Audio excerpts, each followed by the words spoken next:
Computer nerds. They seem to be everywhere. So how does one become one? And what do they actually do?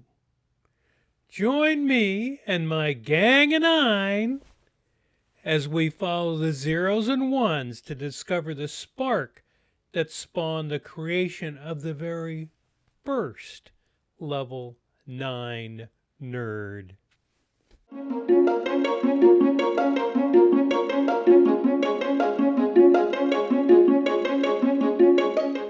Welcome, and thank you for sharing some of your time with us.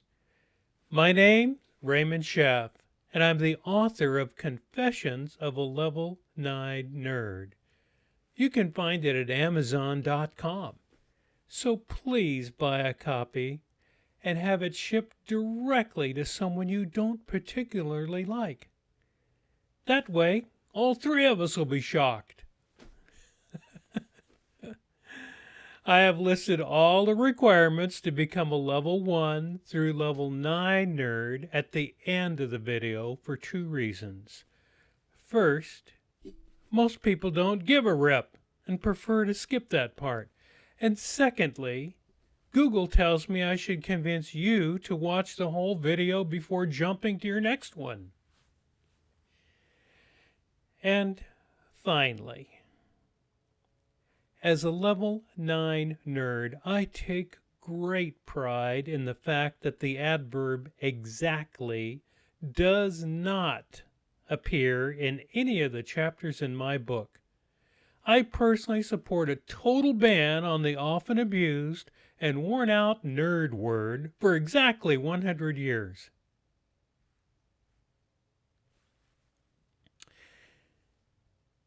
Please join me and my gang of 9 as we stumble through Chapter 1, starting at 0 before I became 1.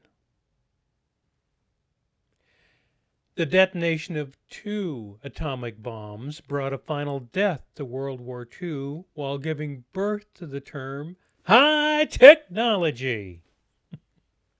Hard labor and harder machines gave way to humans using their minds instead of their backs to rise up into the future.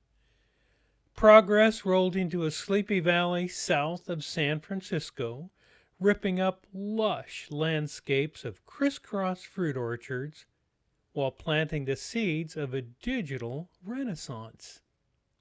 Concrete pads checkerboarded the valley floor, each sprouting garish rows of low-profile buildings wrapped in brushed aluminum and sealed with ribbons of dark evergreen-tinted glass.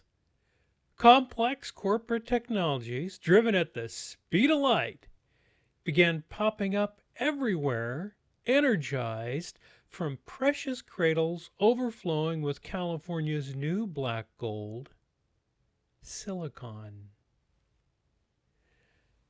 I entered the human race in the 8th month of the post-war baby boom in Hayward, California, just across the bay from the Silicon Valley. Pretty good looking kid. My young years raced past me as computing technologies began heating up from the unbridled uses of zeros and ones. I remember watching President Eisenhower's ghostly image flickering back and forth across our black and white TV screen. He was standing on a sandy beach in Normandy, reminiscing about the D-Day invasion when, without warning, he shrunk down to a tiny bright white dot and then faded into an electronic gray haze. The screaming that followed bounced off the silence coming from the TV set's picture tube. Frantic resuscitation attempts of pushing and pulling the on-off power knob ended with my father calling a family friend who happened to be a TV repairman. His welcomed arrival an hour later grew tense as he navigated his way into our little house trying not to bang the doors or walls with a large leather-wrapped suitcase. Selecting an open area on the living room floor, he knelt down and snapped open his case, exposing a treasure trove of mysterious electronic devices used to analyze and repair broken TV sets. It was a seminal moment for me as he grabbed a large black voltmeter out of the case and dove inside the TV set searching for something you could not see. The meticulous examination of our TV concluded with military precision as he snapped shut both the side locks of his tool case and raised his head towards my father, saying, "It looks bad. The voltmeter indicates an unacceptable current level coming from the power supply. Mr. Schaff will have to take it back to the shop for repairs." Combined with the acrid smell of a soldering iron and his ability to speak the succinct language of high technology, my career in computing became a foregone conclusion. Phrases such as, "We'll have to pop open the chassis," or "It could be a malfunctioning circuit," and my favorite, "The voltmeter indicates an unacceptable current level coming from the power supply," electrified me with curiosity. I could not understand why my parents were so upset. After all, "The voltmeter indicates an unacceptable current level coming from the power supply." My father advised me that a painful encounter with the belt would ensue if I did not stop blurting out, "The voltmeter indicates an unacceptable current level coming from the power supply," every time I made eye contact with another human being. I will never forget my 9th birthday as it hit me head on and changed the course of my life. My parents beamed Cheshire smiles down to my heart while handing me a package wrapped in swirling birthday colors. Perhaps they were giving silent thanks, celebrating the fact I had made it through my first 9 years without being injured or killed by any number of household appliances that teased my electro-mechanical curiosity. My uncoordinated fingers seized the precious package and ravaged its thin sheets of disguise, exposing an old cardboard shoebox. I frantically ripped the lid off and began pulling out chunks of crumpled tissues until my eyes zeroed on a collection of burnt-out TV vacuum tubes.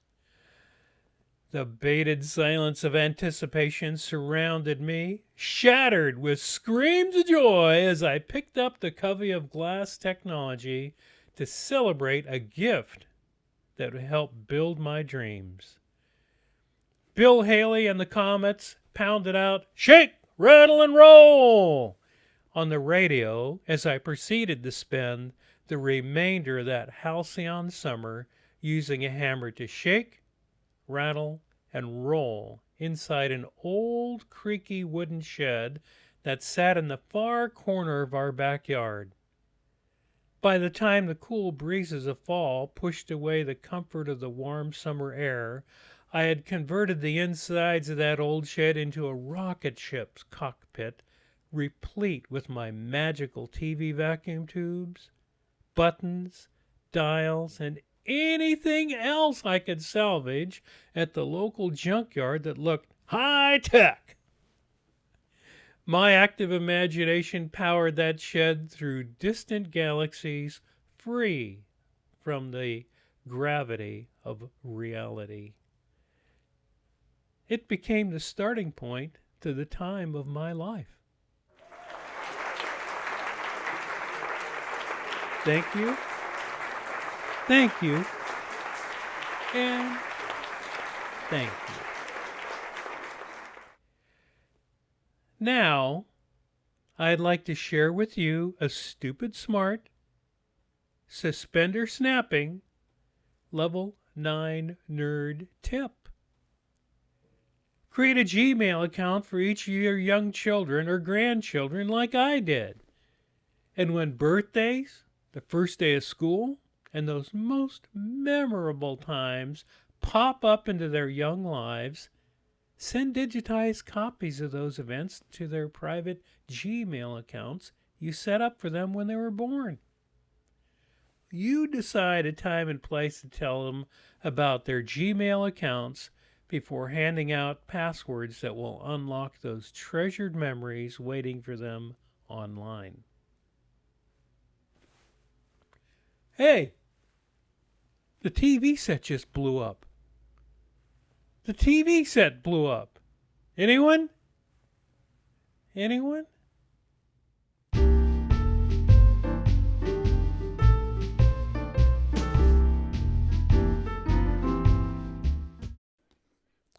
And finally, it's time to slide open my wall safe for a safe, off-the-wall story.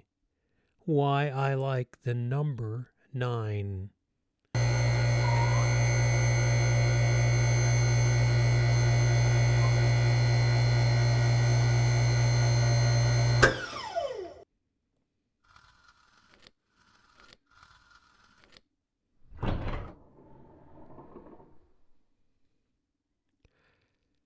Multiply any number by 9, then add the digits of the grand total together. It will always equal 9.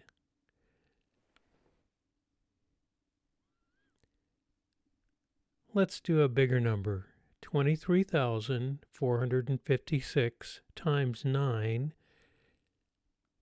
Here we go. 2 plus 1 plus 1 plus 1 plus 0 plus 4 equals 9. It's magical.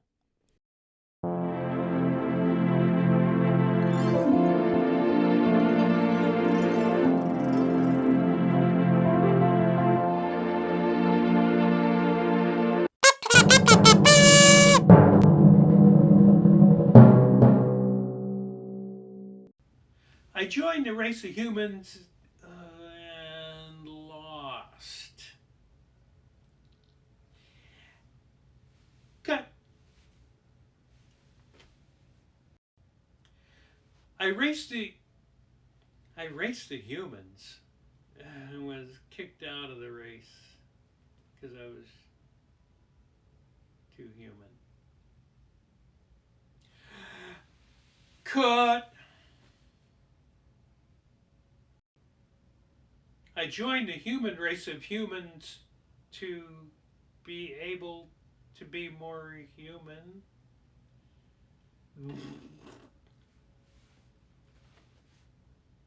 Dang it. Cut.